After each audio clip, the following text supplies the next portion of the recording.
Tears burned my eyes before I could stop them. You think a few words can erase what he did to me? I had spent my whole life trying to be a good wife, a loving mother, and a woman of strength. But when my ex-husband, Steve, betrayed me and walked out of our lives without a second glance, I was left alone to hold everything together. It was just me and my son, David. Piece by piece, year by year, I struggled to raise him on my own, doing everything I could to make sure he had a better life than I ever did. When David got married, I drained every last penny I had saved to renovate our old house. I wanted him and his new wife, Lisa, to have a fresh start, a warm and comfortable place to live, something that would feel like home. But never, in my wildest dreams, did I imagine that on my birthday, of all days, David would walk through the front door of that freshly renovated house with Steve, the man who had disappeared over 2 decades ago. Worse yet, David insisted that the master bedroom, the nicest room in the house, should go to Steve. I was in shock. The house I'd worked so hard to make perfect for my son, the home I had sacrificed everything to provide, was suddenly no longer mine.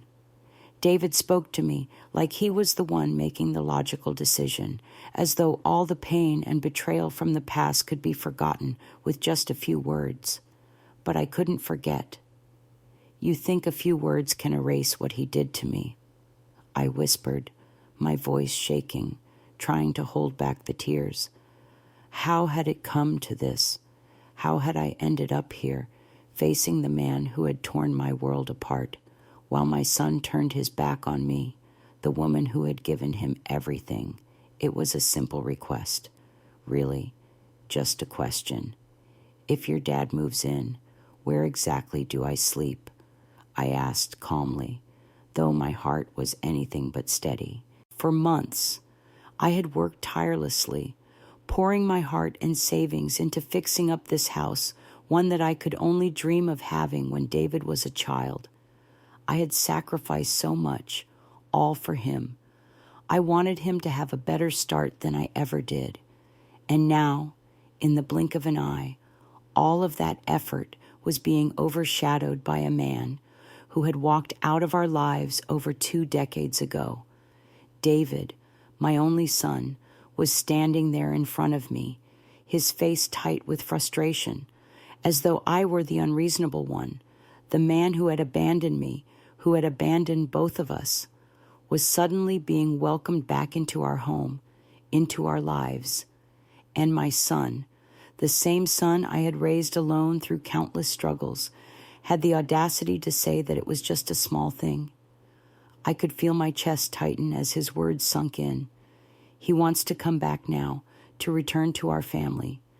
Can't we just move on? My mind raced. It was as if my whole life, everything I had endured, was being dismissed in an instant. How could he say such a thing? Was it really that easy for him to move on from the past, to forget everything his father had done? You think a few words can erase what he did to me? I finally asked, my voice trembling with emotion. The years of neglect, the financial ruin, the emotional scars left by Steve, all of that couldn't be washed away with a single plea for forgiveness. But David seemed to have forgotten. Or perhaps he never really understood what I had been through. He looked at me with disbelief, as though I were holding on to something that had no bearing on the present. Why are you still stuck on what happened back then? He shot back, as if my pain, my years of struggling, were trivial matters now. It's really not a big deal anymore. Not a big deal. How could he say that? It was as if he had forgotten the countless nights I spent awake, worrying about how to put food on the table, how to make sure he had everything he needed. I had been there for him through everything, through his first steps, his first heartbreak, the years of trying to make ends meet while his father was off living a different life. I had given him everything. I had built our lives from the ground up, all on my own. But now, here he was, offering up the home I had worked so hard to create for his father, the man who had left us without a second thought. I took a deep breath, trying to steady myself, trying not to let the flood of emotions overwhelm me. I can't even tell you how disappointed I am in you, David, I whispered. I had raised him to be kind, to be strong, to be loyal. But now, he was asking me to forget the pain of the past, to let go of everything Steve had done to us, to simply accept his return. It wasn't just about the house or the bedroom. It was about everything. David stood there, staring at me, as if he hadn't heard a word I said. He was still so focused on the idea of having a complete family, as if having his father back would somehow fill the void, heal the years of damage that had been done. But it wasn't that simple. It would never be that simple. His father had drained us dry financially and emotionally. After Steve had left, I had to pick up the pieces, rebuild our lives from nothing. I worked long hours, took on any job I could find just to make sure David had what he needed. And it was never easy. There were days I wondered if we would make it, days I questioned whether I could keep going. But I did. I fought. And now, after all of that, David was asking me to simply forgive and forget, to make room for the man who had abandoned us. Do you even remember what today is? I asked, my voice barely above a whisper. David froze. His eyes shifted, and for a moment, I thought he might finally understand. But instead, he turned to his wife, Lisa, and glared at her as though she were to blame. Tessa, he snapped, his voice rising. Why didn't you remind Mom I could feel my heart breaking? Tessa had no part in this. It was my son who had forgotten. It was my son who was allowing this to happen. It's not on you, Tessa, I said softly, trying to reassure her. The problem wasn't with her, it was with David. It had always been with him. David's response stung. I've been under so much pressure at work lately. I just forgot. Okay, forgot. How could he forget? How could he forget that today was my birthday, that I had given everything, my time, my energy, my love, only for him to turn his back on me in this moment? The pain of it all was too much. If this had been any other day, I might have let it slide. I thought, but not today. Not when everything I had worked for was being torn apart in front of me. The silence between us stretched on, thick and suffocating. I could see the confusion in David's eyes. He didn't understand. He didn't see what was happening. But I did. I saw it all.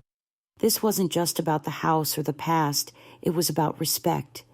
It was about everything I had given, everything I had lost, and everything I was finally starting to take back for myself.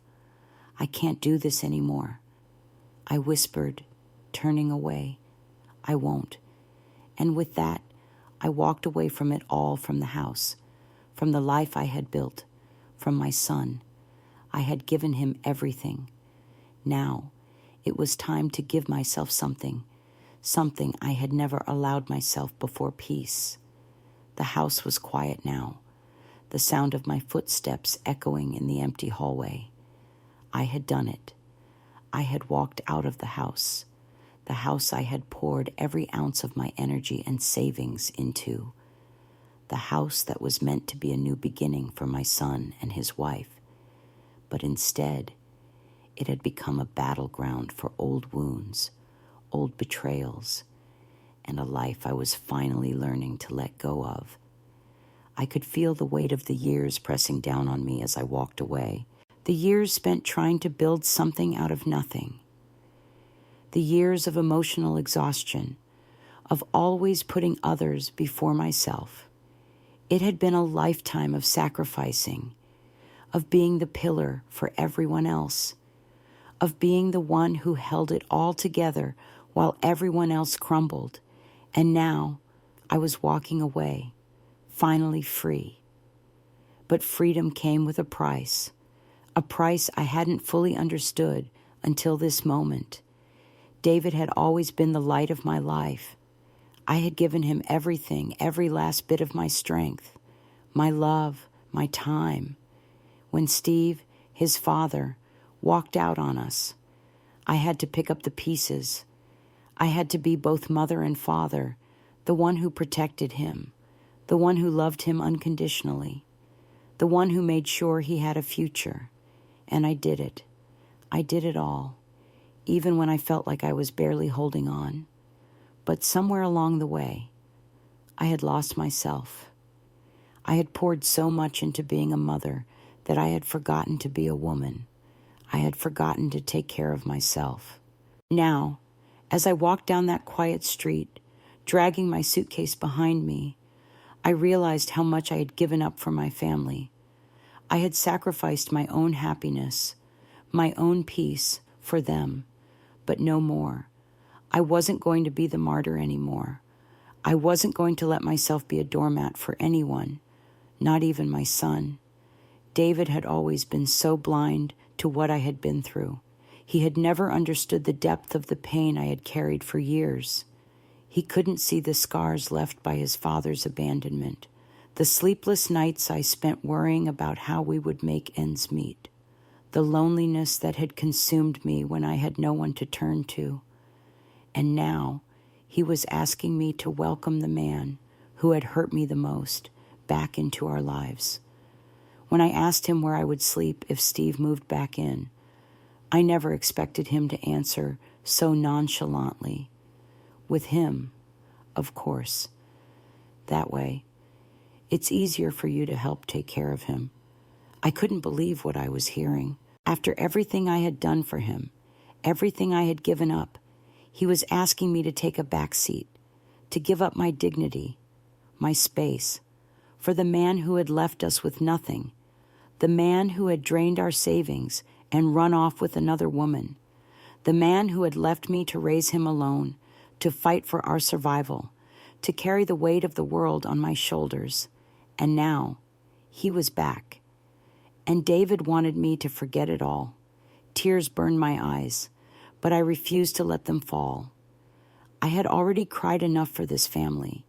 I had already cried enough for the life I had lost, for the dreams I had sacrificed. You think a few words can erase what he did to me? I asked, my voice shaking with emotion. David looked at me like I was the one who was being unreasonable. He had no idea what it had cost me to get to this point, to raise him into the man he was today. Why are you still stuck on what happened back then? He shot back, his voice cold. It's really not a big deal anymore. To him, maybe it wasn't. But to me, it was everything. It was my life, my pain, my sacrifice. I had spent years fighting to survive, to protect him, to make sure he had everything he needed.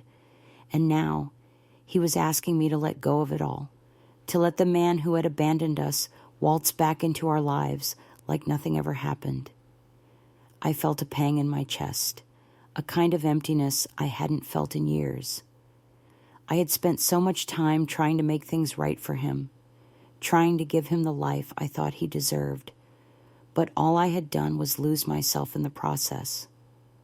I can't even tell you how disappointed I am in you.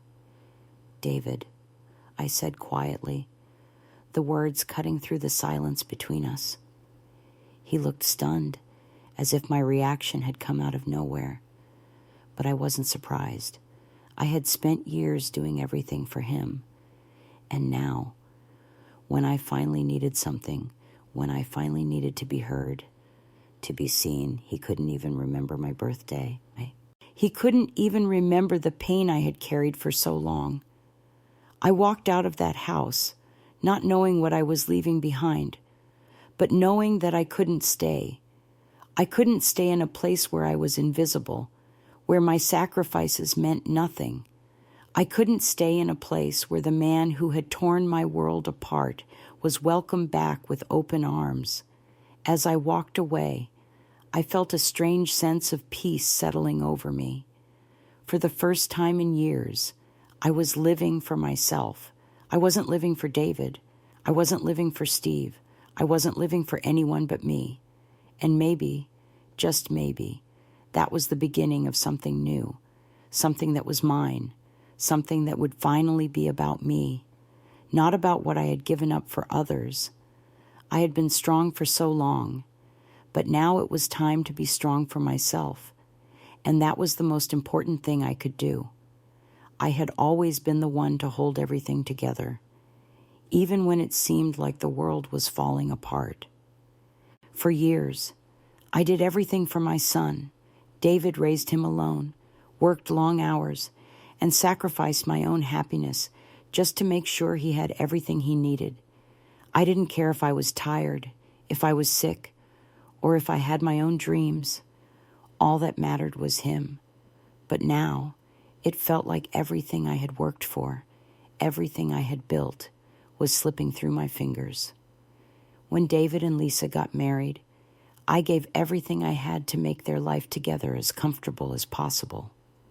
I emptied my savings to renovate the house, a place I had always dreamed of making perfect for them.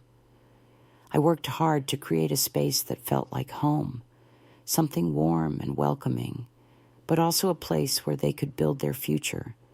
But instead of seeing my love and hard work, all I got in return was the sting of betrayal. It was on my birthday of all days that everything came crashing down. David walked in, not alone, but with Steve. His father, the man who had walked out on us over 2 decades ago. The man who had abandoned me and left me to pick up the pieces of our lives. He had disappeared without a trace, and yet here he was, standing in the house I had spent months renovating. To make matters worse, David, my only son, told me that the master bedroom, the nicest room in the house, should go to Steve. He spoke about it as though it was the most natural thing in the world, as if all the pain, all the years of sacrifice could simply be erased.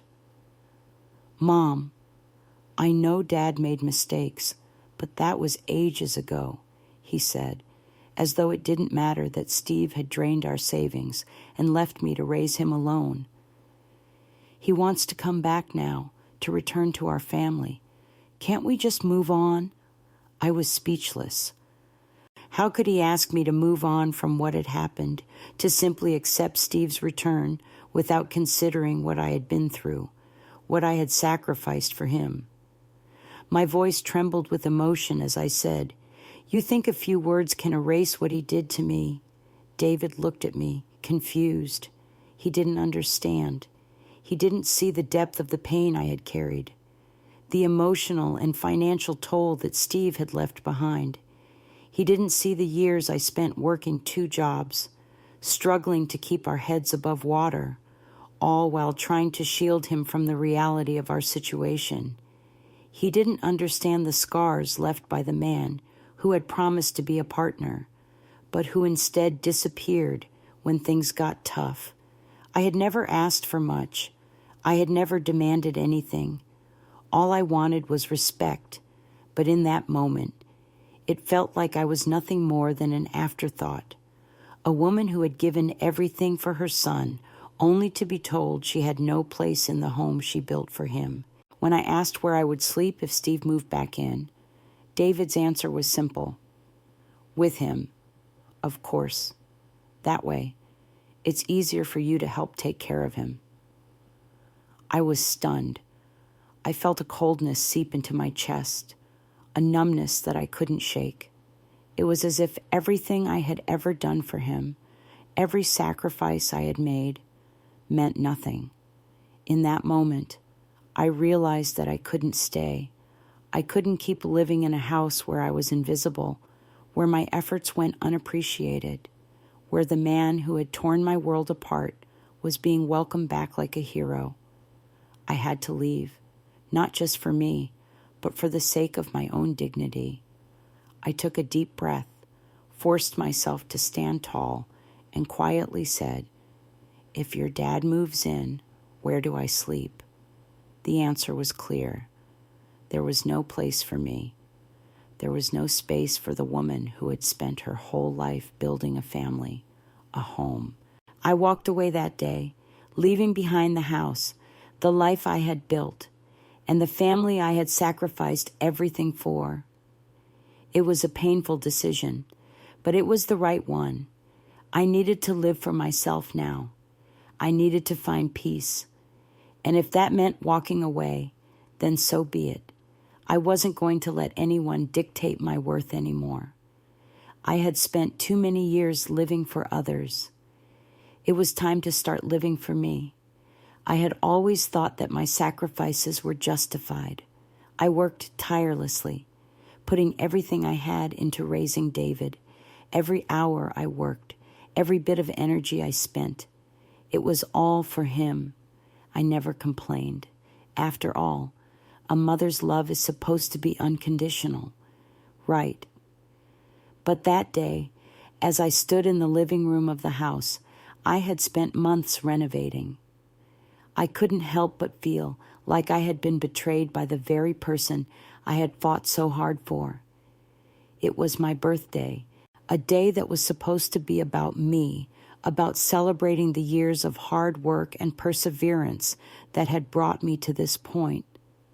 But instead of receiving love or appreciation, I was met with an overwhelming sense of betrayal. David walked into the freshly painted house, the house I had poured my soul into, and he wasn't alone. He was with Steve, his father, the same man who had abandoned us over 20 years ago. Without a second thought, Steve had left us in ruins. He had taken everything emotionally and financially and disappeared. I had struggled for years, scraping by, doing everything I could to keep our heads above water. And now, here he was, back in our lives like nothing had happened, like he had the right to walk back in and take over. David, my own son, stood there, telling me that the master bedroom, the nicest room in the house, the room I had carefully planned for him and Lisa, should go to Steve. He spoke as though it was the most natural thing in the world. "Mom, I know Dad made mistakes, but that was ages ago," he said, almost as if it didn't matter that Steve had caused us so much pain. "He wants to come back now, to return to our family. Can't we just move on?" How could he say that? How could he ask me to move on from the years of hurt, from the betrayal, from the struggle of raising him alone? It was as if everything I had worked for, everything I had endured, meant nothing.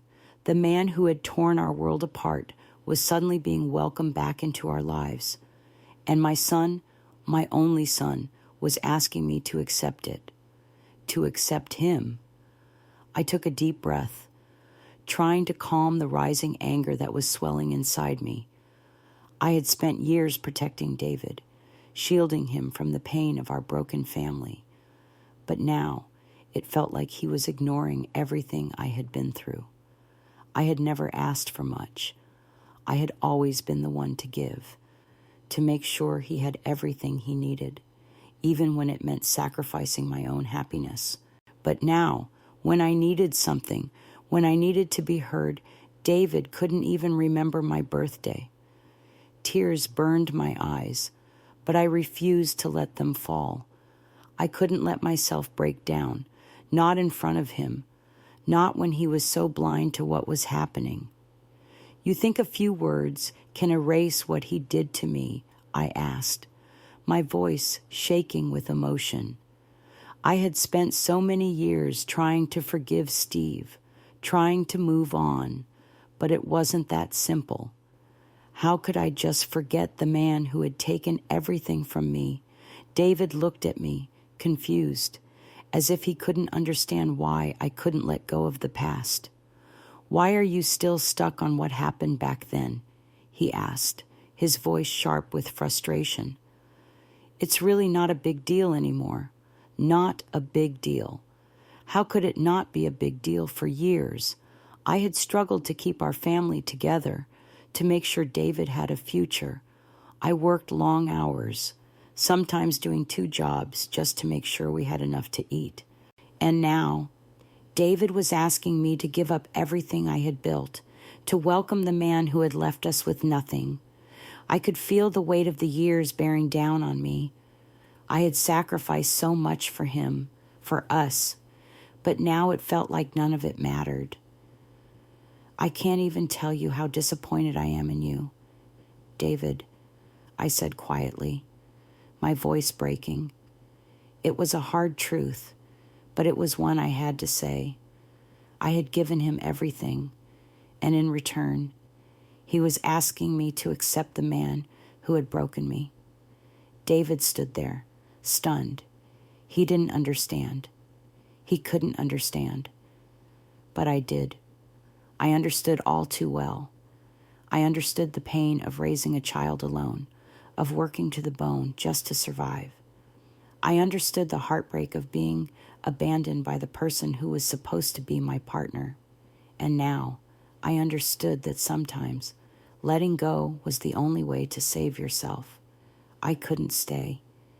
I couldn't live in a house where I was invisible, where my sacrifices meant nothing. I had given everything for this family, and now it was time to take something back for myself. I had spent too many years living for others. It was time to start living for me. As I turned and walked out of that house, leaving everything behind, I felt a strange sense of peace settle over me. It was the first time in a long time that I felt like I was doing something for myself, something that wasn't for David or Steve, something that was for me. And for the first time in years, I allowed myself to feel free. As I walked away from the house I had poured my heart into, I couldn't help but feel a strange mixture of relief and sorrow. The house, once a symbol of my hopes and dreams for David's future, was now just another reminder of how little my sacrifices had been appreciated. I had given up so much for my son, for his happiness, and yet it felt like everything I had worked for was crumbling at my feet. David had always been the light of my life. When Steve, his father, abandoned us, I had vowed to give David the life he deserved. I worked tirelessly, often juggling multiple jobs, just to make sure we had enough to survive. I wanted to shield him from the pain of being raised by a single mother.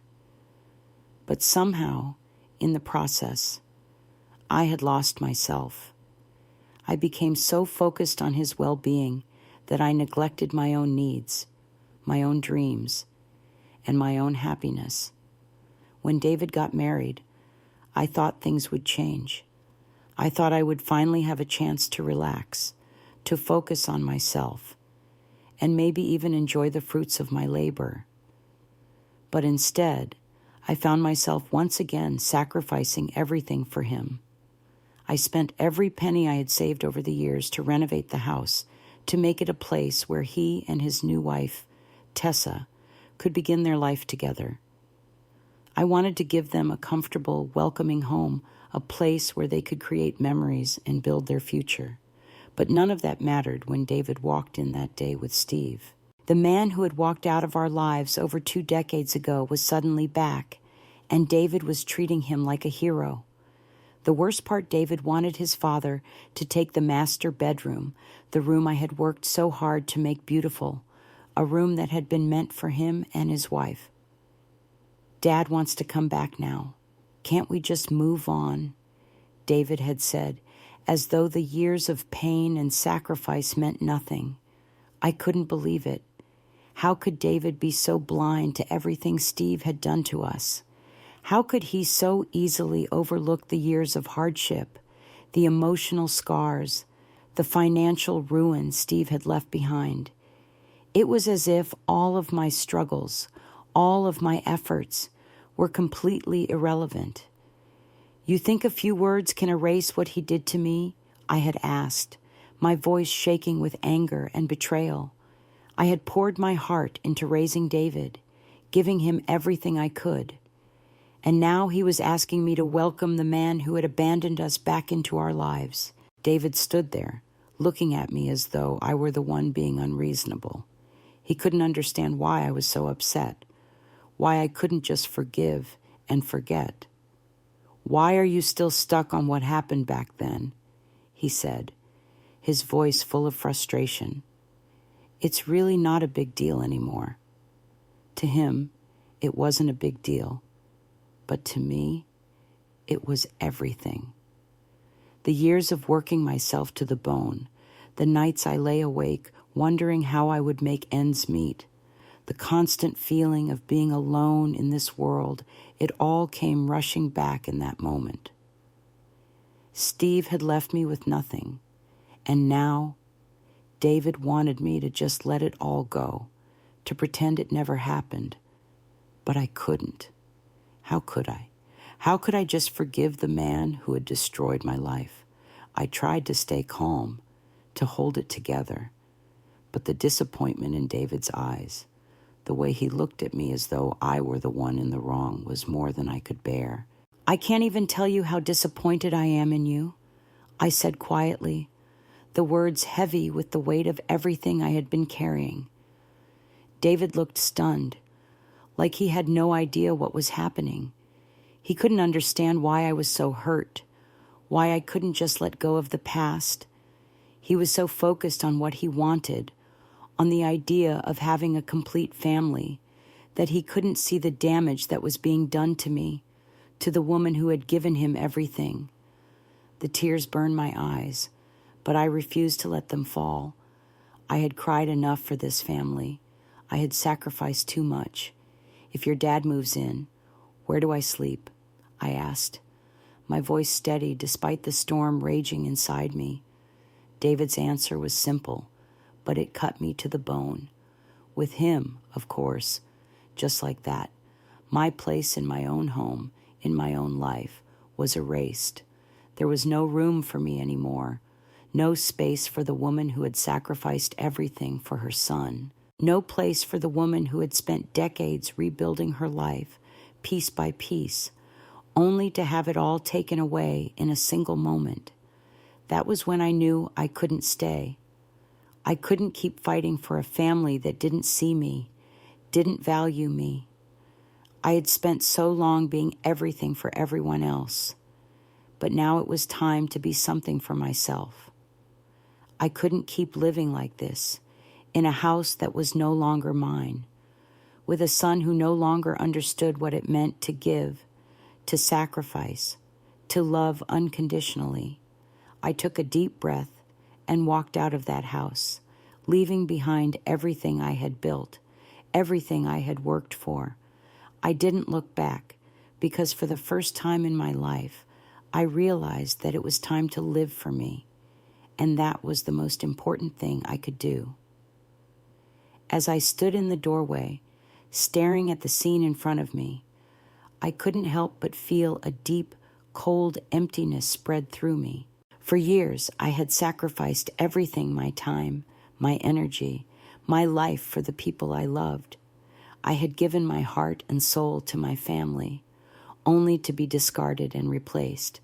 And now, as I watched David and Steve exchange words as if nothing had happened, as if the years of pain and betrayal didn't matter, I felt like I was invisible, like all that I had done, all the love I had poured into this family, meant nothing. The day had started like any other, but it had quickly spiraled into something I never could have imagined. When I left the house earlier, I didn't think it would be the last time I would return. But as the hours passed, it became clear that there was no place for me in that home anymore. It wasn't just the house. It was the life I had built, the one I had fought so hard for. All of it was slipping away. David, my only son, the one I had raised alone, was now a stranger to me.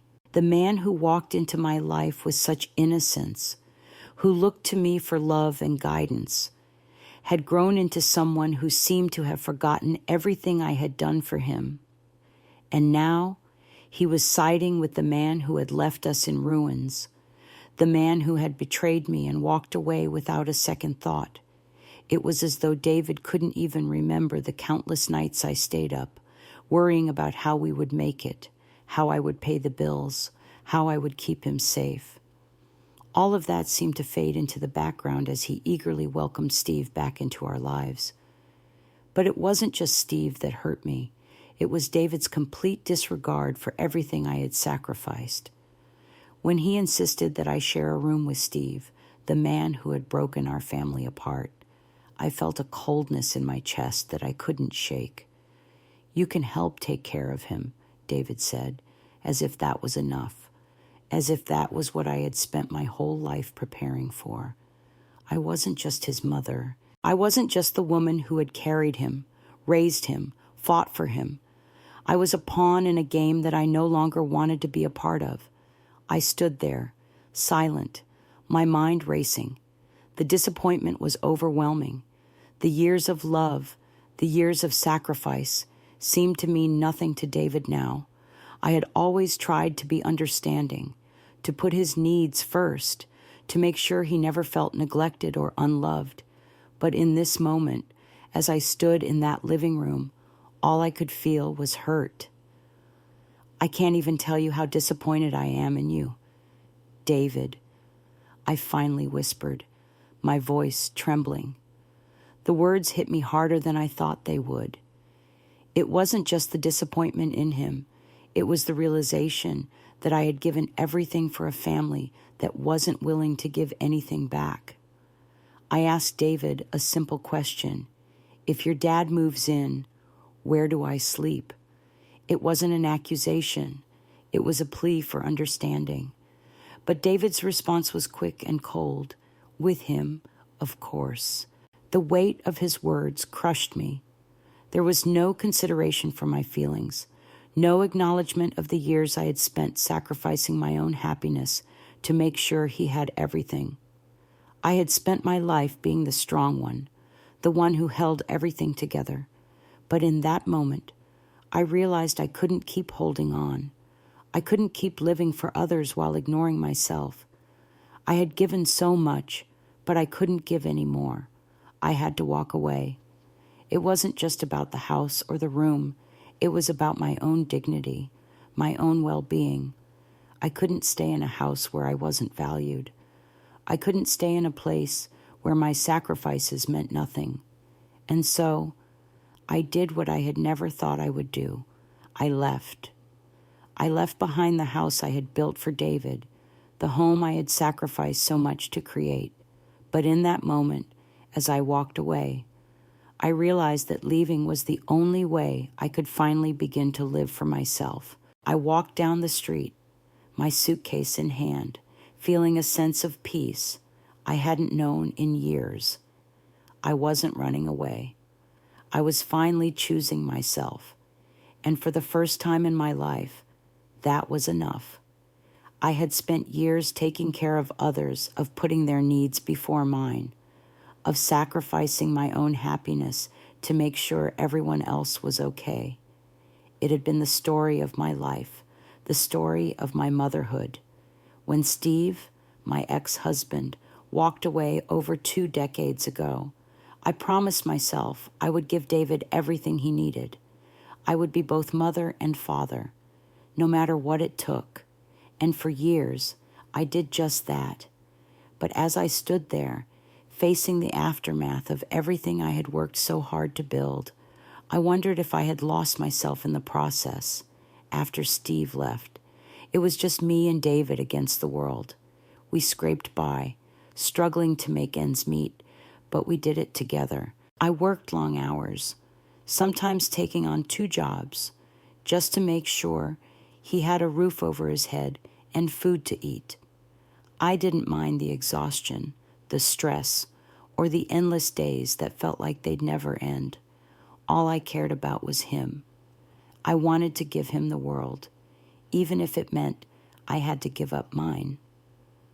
But now, as I looked at the house I had poured my heart and savings into, I realized that in all those years of sacrifice, I had lost sight of my own worth.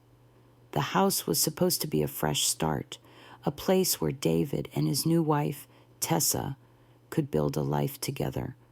I had spent every penny I had saved to renovate it, to make it a home where they could begin their journey. I had spent months planning, working late into the night to ensure everything was just right.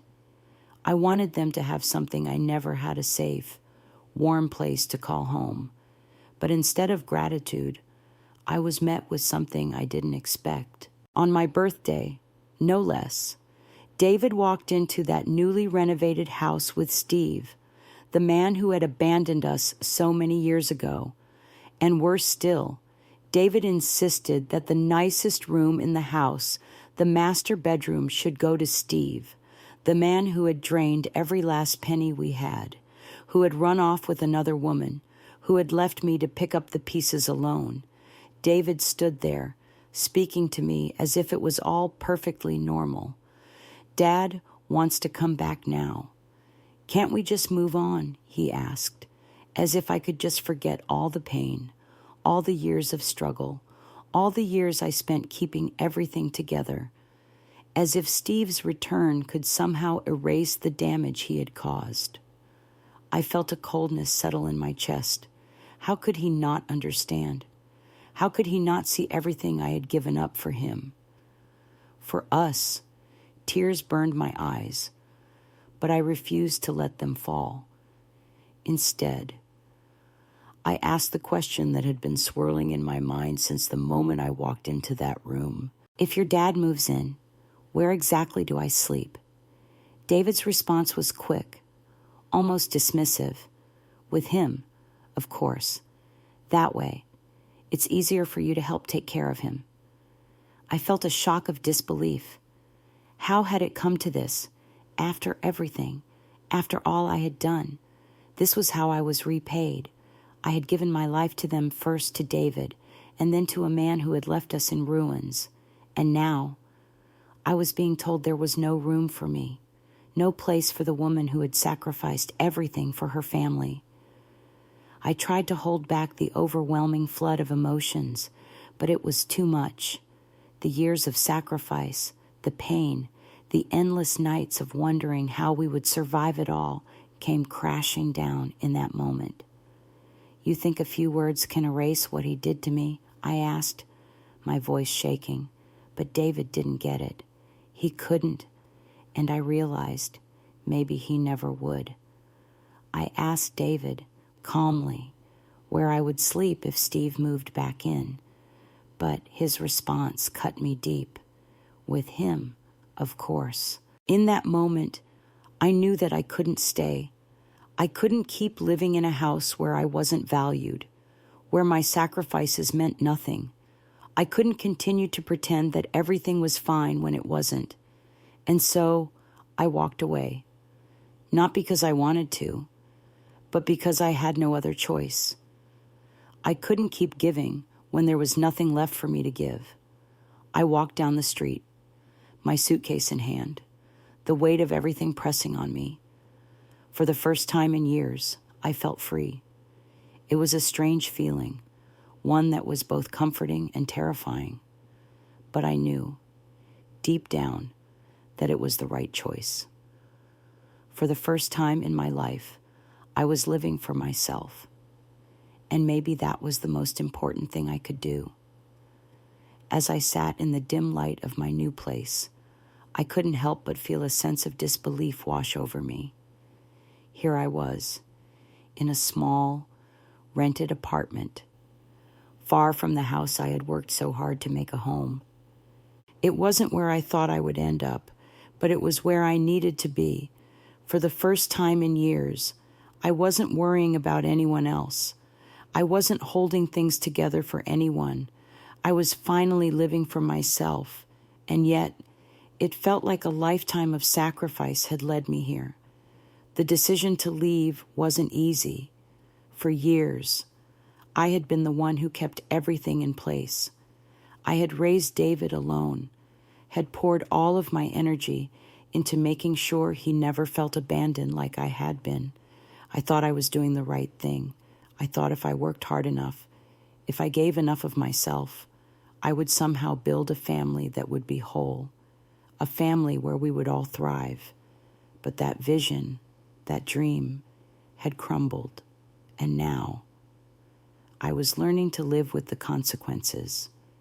When David and Tessa got married, I did everything I could to make their lives comfortable. I spent all my savings on the house renovation, turning an old, run-down place into something beautiful. I wanted them to have the life I could never give myself. I wanted them to have a warm, welcoming home, a place where they could start their own family and create memories. But I never imagined that my efforts would be met with such disregard. It wasn't until the day of my birthday, when David walked into the house with Steve, his father, the man who had abandoned us all those years ago, that everything changed. Steve had been gone for so long, and yet here he was, like nothing had ever happened. And David, my son, the boy I had raised alone, was treating him as if he had every right to be there. Worse still, David insisted that Steve should have the best room in the house, the room I had prepared for him and his wife. When I asked David where I was supposed to sleep if Steve moved back in, he answered so easily. With him, of course. In that moment, I felt everything I had done for David, the years of sacrifice.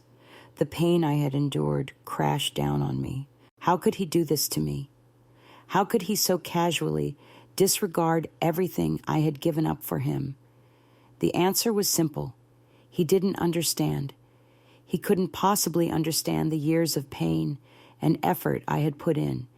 To him, it was just a small thing. To me, it was everything. Tears burned my eyes, but I refused to let them fall. I had cried enough for this family. You think a few words can erase what he did to me? I asked, my voice shaking, but David didn't get it. He couldn't. He was so caught up in the idea of a complete family, so desperate to fix the brokenness that had been left behind, that he couldn't see the damage that was being done in the process. I stood there in disbelief. It wasn't just the house or the room. It was everything. It was the years of hard work, the sacrifice, the constant giving. And now, I was being told there was no place for me. My sacrifices meant nothing. I can't even tell you how disappointed I am in you, I said softly. The words felt heavy, the weight of them almost too much to bear, but I needed to say them. I had spent so many years putting everyone else's needs before mine, and now it was time for me to stand up for myself. David was stunned. He didn't understand. He couldn't possibly know the pain I was feeling, the emptiness that had filled me since Steve walked back into our lives. Why are you still stuck on what happened back then? David asked, his voice full of frustration. He didn't understand how deeply those words cut. The past wasn't something I could just forget. It wasn't something that could be erased by a few words. I knew in that moment that I couldn't stay. I couldn't keep living in a house where I was invisible, where my efforts meant nothing. It wasn't just about the house. It was about respect. It was about the years of sacrifice and the love I had given, only to have it thrown back in my face. I turned and walked out of that house, leaving behind everything I had worked for, everything I had built. It was the hardest thing I had ever done, but it was the right thing. I had spent too long living for others. It was time to start living for myself. As I walked away, I realized that I was finally free. I wasn't free from the pain or the hurt, but I was free from the weight of constantly being someone else's support. I was free to find myself again, to rebuild my life, to live the way I had always dreamed of, and that, in itself, was the most important thing I could do. I may have lost the house, but I had gained something much more valuable, my freedom. The house was eerily quiet when I walked through the door. For a moment, it felt like a dream, or maybe a nightmare that I hadn't yet woken up from. The place I had worked so hard to build, to make a home for my son, for my family, was now just a cold shell of what I had envisioned.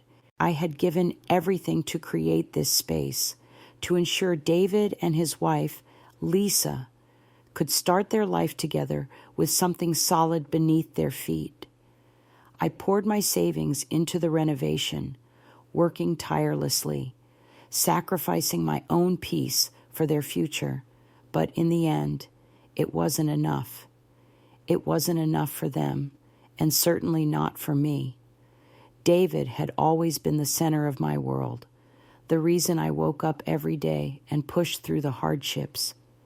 When his father, Steve, had walked out on us all those years ago, I had promised myself I would never let David feel abandoned. I would give him the world, even if it meant I had to give up mine. And I did. I worked late into the night, took on extra jobs, did whatever it took to make sure he had what he needed. It wasn't easy, but I never complained, because as a mother, that's what you do. You give everything, and you do it without hesitation. But here I was, standing in the living room, my heart sinking with every passing second. Mom, I know Dad made mistakes, but that was ages ago. David had said earlier that day, the words hitting me like a slap in the face. Can't we just move on? How could he say that? How could he ask me to just forget everything that had happened? The years of emotional and financial struggle, the pain of being abandoned, the loneliness of raising a child alone. It wasn't something I could just erase with a few words. And yet, there he was, asking me to welcome the man who had torn our family apart back into our lives. It was as if everything I had been through didn't matter, as if I had no right to my feelings, to my pain. And then came the kicker. Dad wants to come back now. He wants to return to our family. David had insisted, as if it was the most natural thing in the world. We need to give him another chance. I stood frozen, trying to process what he was saying. How could David be so blind to the damage Steve had caused? How could he so easily overlook everything that I had done to hold us together, to make sure he never felt the weight of the world on his shoulders like I had? How could he not see that Steve's return would undo all the progress I had made, all the hard work, all the sacrifices? But it wasn't just about Steve. It was about David, too. It was about the son I had given everything to. Where exactly do I sleep if your dad moves in? I had asked, my voice steady despite the hurricane of emotions tearing through me. The question was simple, but David's response crushed me. With him, of course, he said, without missing a beat. That way, you can help take care of him. That was it. I was no longer needed. The woman who had built this home, who had given everything for her family, was being told there was no place for her. No space for the mother who had fought tooth and nail to give her son a better life, to make sure he never had to feel the sting of abandonment. No room for the woman who had stayed strong through it all, even when I was breaking inside. Tears welled up in my eyes, but I refused to let them fall. I had cried too many times before, too many times when I had been on my own, fighting to keep us afloat, fighting to make sure David had a future. And now, this was how it ended. You think a few words can erase what he did to me, I said, my voice shaking with anger and hurt. How could David be so blind to the reality of what had happened? How could he not see the sacrifices I had made? But as I looked at him, I realized he would never understand. Not truly.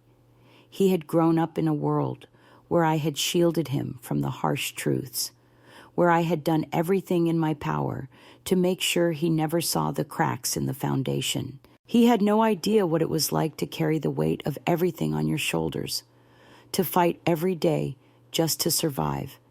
And now, he was making the same mistakes I had made all those years ago, trying to fix everything with a few words and a simple gesture. He thought bringing Steve back would somehow complete the family, that it would fill the empty space that had been left behind. But it didn't work that way. I couldn't stay. I couldn't keep living in a house that wasn't mine anymore.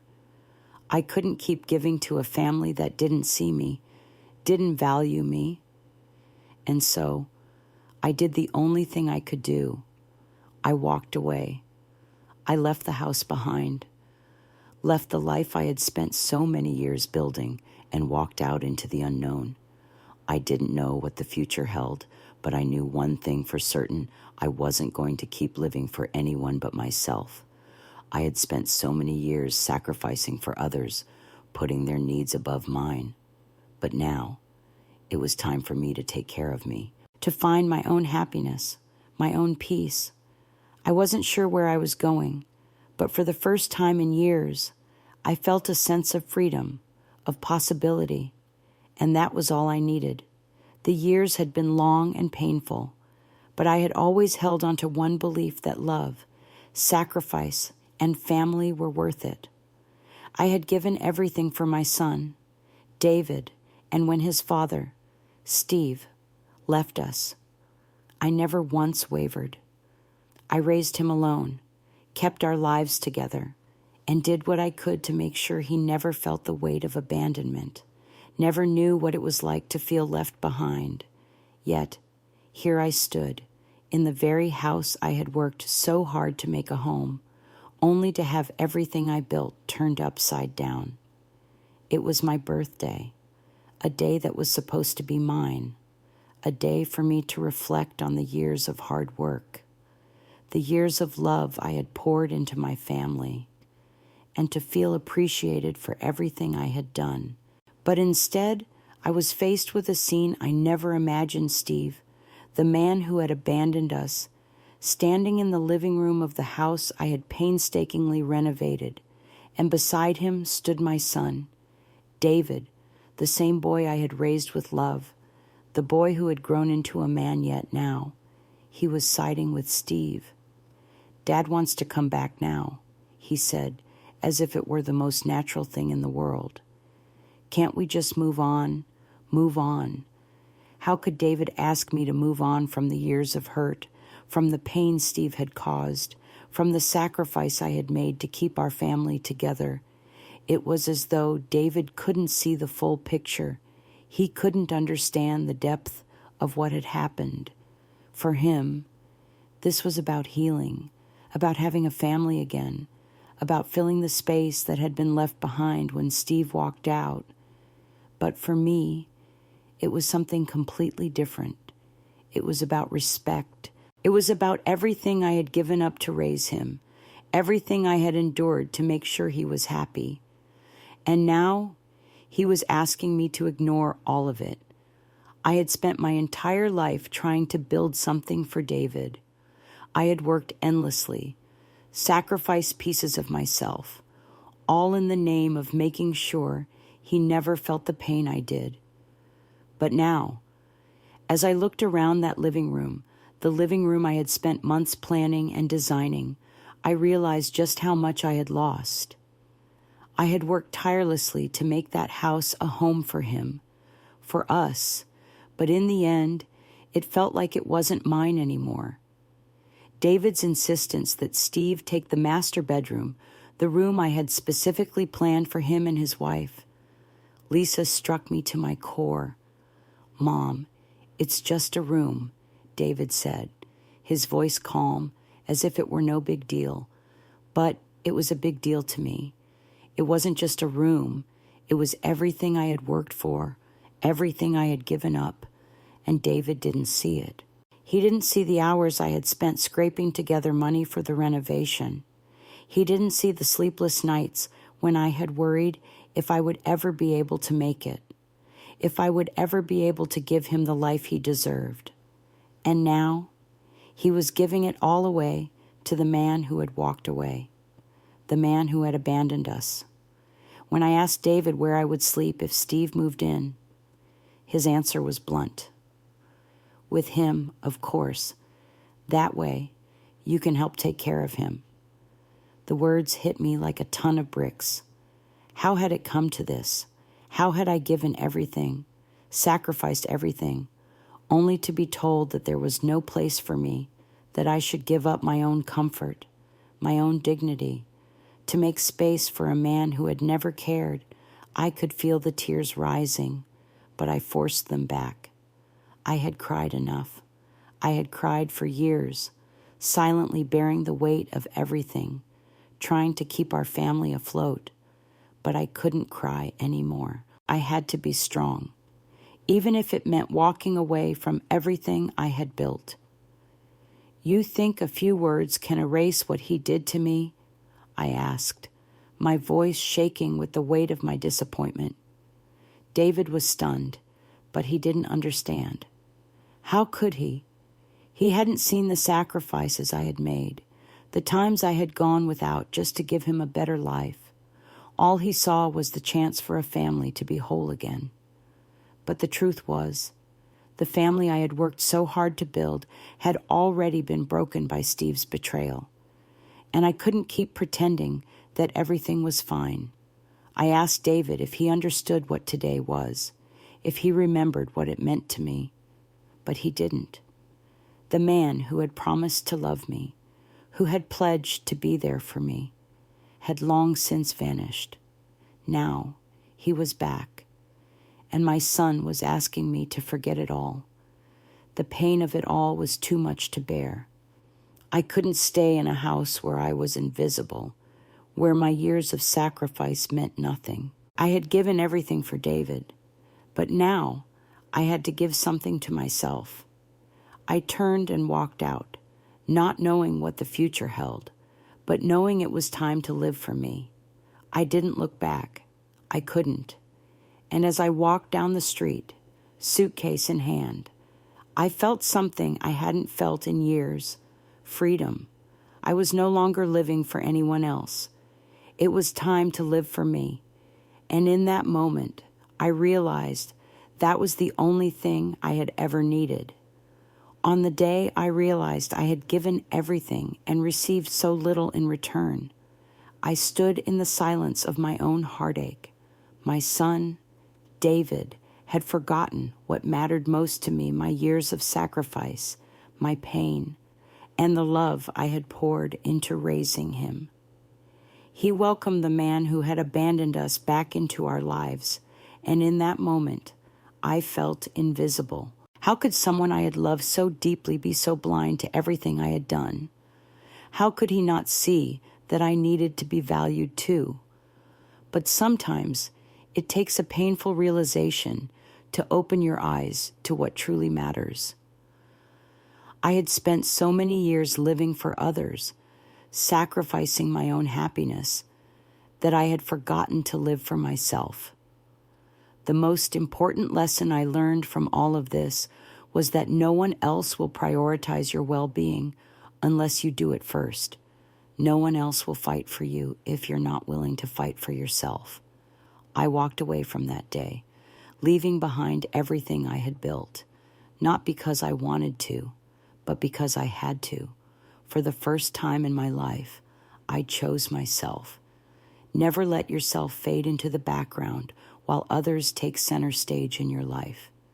You deserve to live with love and respect, starting with loving and respecting yourself. If you've learned something from this, or if you've ever been through a moment of realization like this, I'd love to hear your thoughts. Please leave a comment below, and don't forget to subscribe to the channel for more inspiring stories like this one. Let's continue to learn and grow together.